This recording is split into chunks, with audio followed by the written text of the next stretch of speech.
Hey folks, this is Jason Lewis, the producer of the From the Shadows podcast. I just want to remind you about our website, fromtheshadowspodcast.com. We have a Facebook page. We would appreciate it if you like and follow. Also, join our discussion group on Facebook called After the Shadows. We have a Twitter feed. Please follow us on Twitter. It can be found with @podcast_from. Follow us on Instagram at From the Shadows Podcast. We have a YouTube channel. Go to the search bar at YouTube and put From the Shadows Podcast, and please subscribe to that channel. We are also on the Odyssey Radio Network, and we can be found there at odyssey1.com. We're still on the traditional podcatchers that everybody loves to listen to us on. We get a lot of feedback, so please rate the podcast and communicate with whether you're on Spotify, Stitcher, TuneIn, Apple Podcasts, Podbean, or Google Podcasts. We're there, and we appreciate it when you leave comments for us.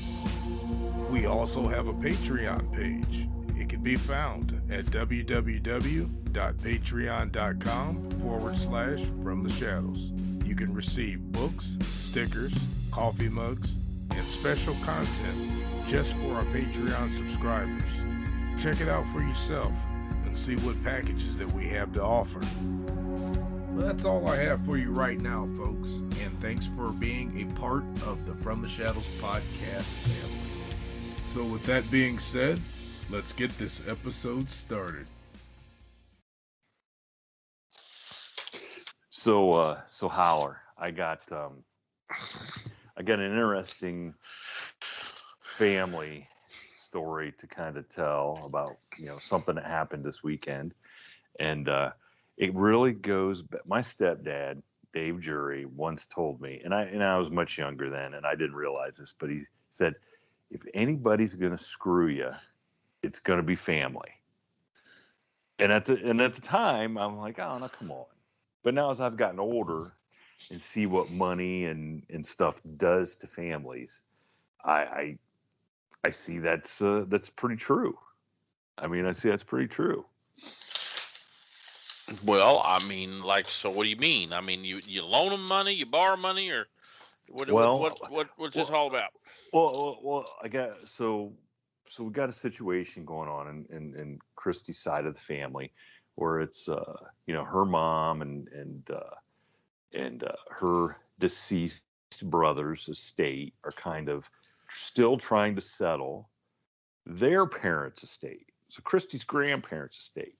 Okay. Yep. And it's been a long time coming, but that there's no need to go into details, but needless to say, they have any money? They have anything worth fighting over? That's what I want to know. They got there's land. There's land. And what else? Fighting over.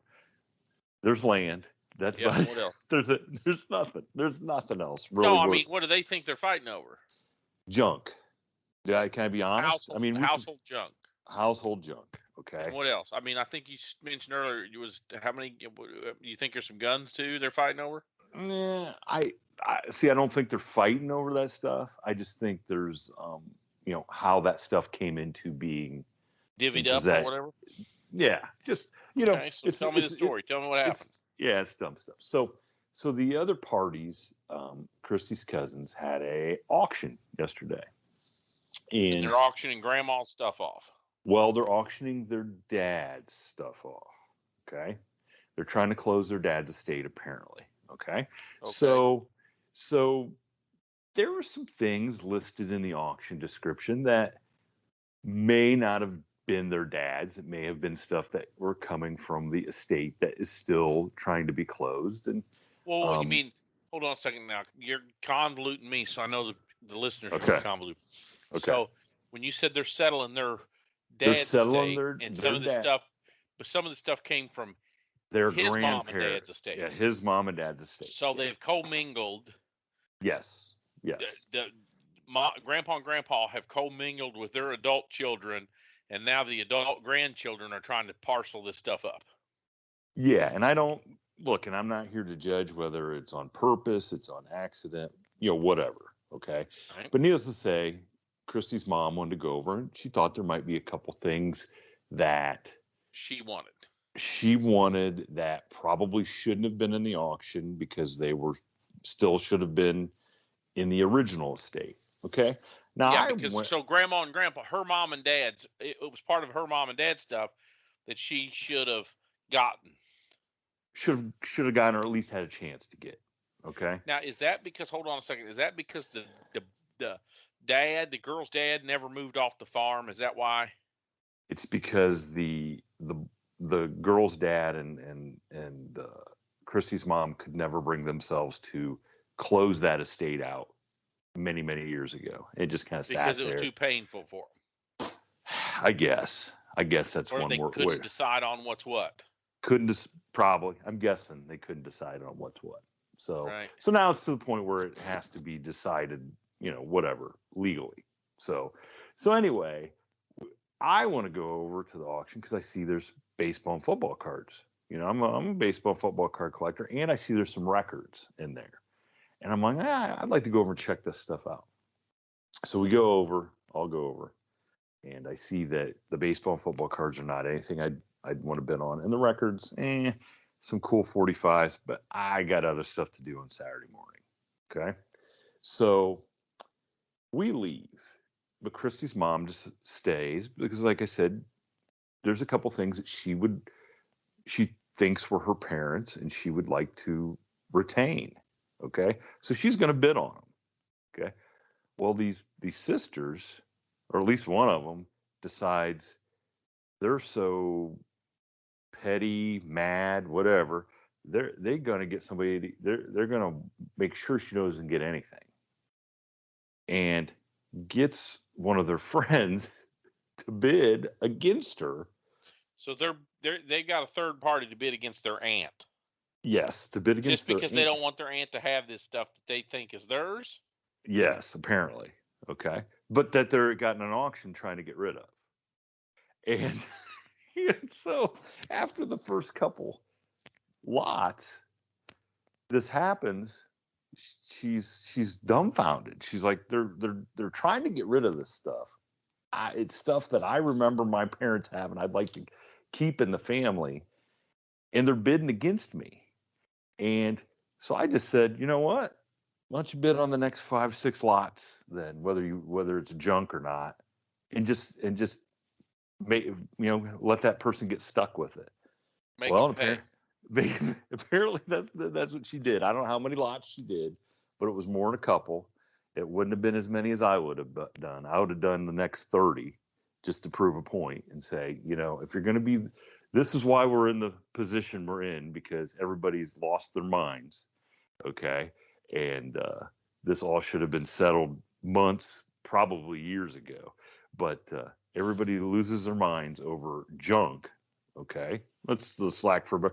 And so they hauled all this stuff over to a fairgrounds to be sold, and then I guess I got stuck with it to bring it back home. And it was so bad that the auctioneer followed Christy's mom and the other cousin she was with and said, "Do you realize that was family bidding against you?" And they go, "Oh yeah." And he goes, "I've never seen that before in my life." He goes, "That's the strangest, craziest thing I've ever seen." I'm like, "Nah, you ain't seen nothing." So I just am scratching my head because I don't know why people lose their minds over stuff that really, in the grand scheme of things, it's not worth. It's kind of, I hate to say somebody's lifelong collection of stuff is junk, but some of the stuff is junk. Okay. And so it's just nuts, but it doesn't solve anything. It just makes people, look kind of dumb, I think. Well, first of all, I can't say that I know of my family ever getting into it like that, because we're God-fearing Christian folks. So are these people. So it's just a matter of time. It's just a matter of time. So all that's to say is this: I've already started planning for my demise. And I think it's rubbing off because me and my old man's had some talks. And anyway, so I've already started divvying up which kids of mine get all my stuff. So, because when I'm 70, I'm going to have it all dispersed. And whatever I live between 70 plus, I'm just going to travel the world like a Bedouin with maybe a couple of pistols and a shotgun or something. And I can't wait. I can't live in I my can't wait car. to go. Yeah. And I live can't in wait my to car. go on a trip. I can't wait to go on one of those live in my trips. car, and I'm just gonna drive around till I die, or I won't have any money because I've given it all away. But you know what I mean. I'll just be a modern day Bedouin because I'm not gonna be that person. Now I knew a dude, and I don't know. I'm hoping I have enough time to tell this story. There was a guy that was a friend of mine when I first met him, and I ended up working with him. Okay, and he had been he had a degree of in all things like hard rock mining, or he had a mining degree, which is kind of an odd thing, from the University of Missouri Rolla, which is a pretty prestigious school. He got it back in the 60s when you really had to go to, I mean, a degree meant a lot more when you had to write them papers in longhand, you know? Oh, So, yeah. Amen. and he was in mid-level or to senior management at Ma Bell when AT&T and them all merged in the 80s. And he had been a saver and an investor his whole life because his mother had been a saver and investor his whole life. And it always helps when your first wife is a CPA. Oh, yeah. So, but him and his wife had divorced. He had taken when AT&T Ma Bell split up or whatever, he had taken a payout. So he was in his mid 50s, retired with some money, single guy.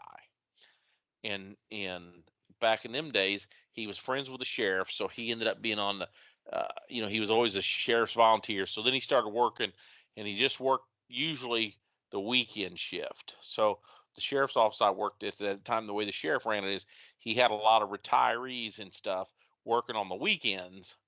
He had 12-hour shifts, 7 to 7, in different configurations, and just had these retirees work those shifts. That way, the normal deputies or dispatchers or clerical people always got the weekends off, or at least you got every other weekend off. Does that make sense? Yep. So anyway, and me and this guy ended up being really good friends in the end. And he had a boy and he had a girl, and his girl was my age, and I knew his girl from high school, but she wasn't. We weren't close or anything because she was a cool kid. I mean, her mom was a CPA and her dad had some money. I mean, she's the kind of kid that grew up with a tennis court in the backyard. So it wasn't like I had a mud pit in mine and and a three-wheeler, a friend's three-wheeler, because I didn't even have my own three-wheeler. But anyway, needless to say, 10 years later or so, I'm with this lieutenant buddy of mine, cop, who was good friends. They were Masons, and I hate to bring Masons into this, but they were big Mason buddies. You know, I'm talking about the Masonic Lodge. Oh, yeah. Yep. So my lieutenant buddy's phone rang one day. It's the boy, and he says, "Hey, I'm over at Dad's, and I think he's dead. I'm about to call 911. Would you come over here?" So me and my buddy went over there, and sure enough, his dad had a heart attack. By this time, his dad's in his late 60s, was a big smoker his whole life. I mean, since he was like 14 or 15, right? So he had some health problems there in the end. But when his daughter, the dead guy's mom had given both his son and his daughter about $150,000, and this is in the late 80s, early 90s, to go to college. Okay. That was a lot of money. It was a ton of money in those days. So the boy went to Iowa and took 6 years to graduate. And then his little sister, who was my age, she didn't want to go to school at first. She wanted to do something different. And they basically said, "You got to go to school or you don't get the money." And she was one of these girls. You remember, nowadays they call it a gap year, where these kids take off. Yeah. You know what I mean? You know what I mean? Yeah. The only person in my family that ever had a gap year, my old man did a gap year in Vietnam in '68. He's the only person in my family got a gap year. So that's kind of odd to me. But when she didn't go to college, Dad and Grandma didn't give her the money. She retained an attorney and sued him for her college money. Sued him, yeah, sued him for her college money. Oh boy, okay. Yeah. So, and by this time he had gotten divorced from her mom, and they were at odds. You know what I mean? So what he ended up doing is settling out. He gave her the $150,000 and basically said, "I'm done with you." You know. Oh yeah, okay. So here he is, dead in his house. Me and my buddy is there with the son, and what he ended up doing was basically transferring all his wealth to his son. Then, right? Yeah. And he was a big gun collector. He had an entire a lifetime of cool stuff. That's about the best way I can explain it. Cool stuff. Now, you're not a gun guy, and most gun guys, but like one of the things, so me and my lieutenant buddy went over there, met the son. The next day, that night when the ambulance took him away, the son said, "Help me go through this house because Dad had, I'm going to take the guns home." Because the neighbors, he don't know, people find out he's dead or whatever, they come over here, and he had 10 or 12 Colt pistols that are worth a lot of money now. Had about $15,000 or $16,000 cash in his house, in various coffee cans in the freezer, and Rolex geez. Submariner, yeah. Huh? Oh yeah, geez. Rolex Submariner watch. Do what? Oh yeah, I'm just Rolex astonished. Submariner watch. I mean, some real high end stuff. So I went over, and he asked me, meet me back over here tomorrow and help me move some stuff. So I met him, us two, me and Lieutenant met him over there, and he basically took the few items. He really didn't want a whole lot, and he called his sister and said, "Hey, Dad's dead," and he gave her the house. So he said, "I've got to go over there and get everything I can get out of it." The sister's coming. She lived out of town. She's coming in town tomorrow, and her husband are already trying to figure out what they're going to do, get out of this house. They're going to list this house next week. So I bought 3 lever action rifles and a whole bunch of reloading stuff from the son. We put them in my truck and left. And then I went back over there when the daughter was there the next day, the 3rd day or the 4th day, and said, "Hey, are you guys going to have a sale? What are you going to do?" So one of the things I got is this big tabletop edition of a Colt collectible book. He had a sandcast Babbitt, which means absolutely nothing to you, but when they build a leather holster in the old days, they have to put what's called a Babbitt in it. So they'd put a Babbitt in it and sew around it so it'd be the right shape.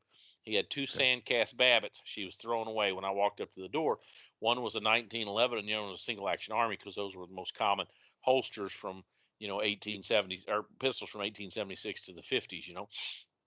So I tried to, and she didn't really remember me from high school, and we had some interaction in school, but she either didn't remember me or maybe she did remember me, and that's why she was acting like that. But anyhow, I was basically telling her, "Hey, there's a lot of this stuff that looks like junk to you is collectible stuff.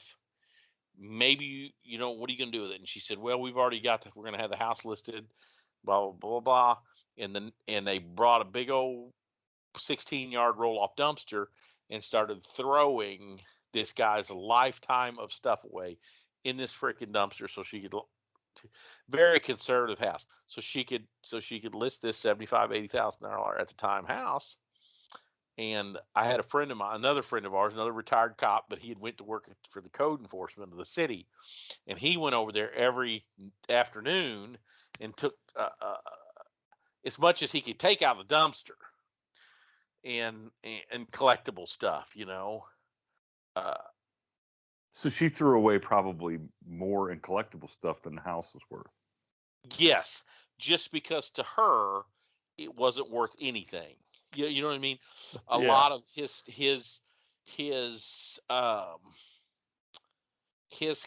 kind of stuff gun stuff, and most of it was gun related or firearms related. Most of it was either firearms related, Navy related, because he was a Navy veteran. He had this is the best part. He had this little rinky-dink safe. He was known to buy gold and stuff. He had gotten back in the market before square trade and all this other stuff. He would have to go down to the trading desk and buy shares or sell shares with a real trader. Does that make sense? Yeah. So yeah. in on the phone to New York to do all this stuff. So my lieutenant buddy was telling me that, and me and him ended up talking about later, that in the crash of '86, I think was the first, was that Black Friday or Black Monday in '86 or whatever. Up until that point, he had bragged that he had made more that year in stocks than he had made like the past 25 years working combined. You know what I mean? Oh God. Okay. Let me tell you, he was bragging to me one time. This is probably 1997 or 8. That he had never had a loan on a car in his life. Always paid cash. Yep. And the reason why he was telling the story is he was mad because he was trying to date this old gal that had worked down dispatch with us that was divorced 2 or 3 times over, that I could see was going to be a problem. And he wanted to buy something a little nicer. He was going to buy a Nissan Pathfinder, and he couldn't walk in there with some of the cash he had hoarded, and he didn't want to borrow money on the car because he had gotten to be 60-some years old and never had a loan on his car. Okay, it's a matter of principle. Matter of principle. So he had went down to the local bank. That most of his bankers were old and retired by that time. So he walked first loan officer he'd talked to in 25 years or whatever. And he wanted to get a loan on, instead of using the title to this Nissan, he wanted to give him 10,000 shares of Walmart stock. Oh, God. Okay. Which was twice what the car was worth, right? Yeah. And he said the kid couldn't figure out, said no, they didn't do, kind of basically jacked him around a little bit like he was a crazy old man and said, no, we're not going to be able to do anything like that. And then, so Joe, that's this guy's name, what he ended up doing was taking part of his cash from his house and he ended up buying the thing anyway without borrowing the money. But, he walked in, they did a CTR on him or whatever because he, deposited 12 or 15,000 in cash and then wrote a check for the rest or whatever.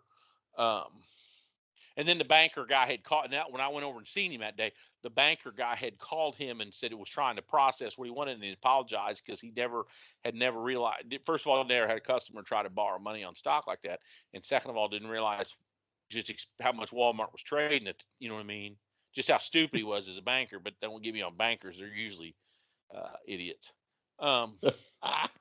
Anyhow, which reminds me, I got a good loan story. But go ahead. So anyhow, to finish up. So she had taken a big 16-yard number and threw everything away. Most of it, I think, probably out of spite, too. And then a little while later, I told my lieutenant buddy, I said, man, I can't believe he just gave her that house and everything in it and walked away. And of course, my buddy said, and the old man had 40 acres that they had hunted on that the boy had hunted on. And then when his mom and dad got divorced, his dad ended up selling it to a guy to pay his, how divorces are, you know what I mean? Oh, yeah. For whatever. So the boy went down there and to the guy that bought it and said, hey, would you sell it to me? And offered him, I think, 4 times what he had paid for it 15 years earlier. And the guy said no and come up with some bigger price. And he ended up buying a bigger place right down the road. And when me and my lieutenant buddy was talking about it, my lieutenant buddy said, well, first of all, that's because he was a signer on all his accounts down at Central. That's the big bank in Jefferson City. So as soon as Dad died, he went down there and he was, you know what I mean? He was able to access all that money guilt-free because his dad just put him on a signer. So now you're not even waiting for probate or anything else. It's just as much mine as it is Dad's. Does that make sense? Yeah. Oh, yeah. So first of all, he let the sister have that house and everything in it just because he didn't want her asking no questions. Because by this time, Grandma had died and it filtered to Dad. Now Dad put him on it, so it's filtered to him. It's all siloed down to one winner, so to speak. So he actually was trying to buy his dad's farm back and was going to use his dad's 40 acres, buy his dad's money, use his dead dad's money to buy it. You know what I mean? And so and the sister just wanted to throw everything away. From a young age, ended up screwing herself out of 3 fortunes. So that's you just never know, right? So I have a feeling that the aforementioned cousins one of these days, or maybe they won't ever look back, because the problem is when you really lose, a lot of times you don't even know, right? You don't even know. Bingo. Thank you for tuning in to this week's episode of the From the Shadows podcast. Until next time, never shy away from the darkness or what may be lurking in the shadows. We are out.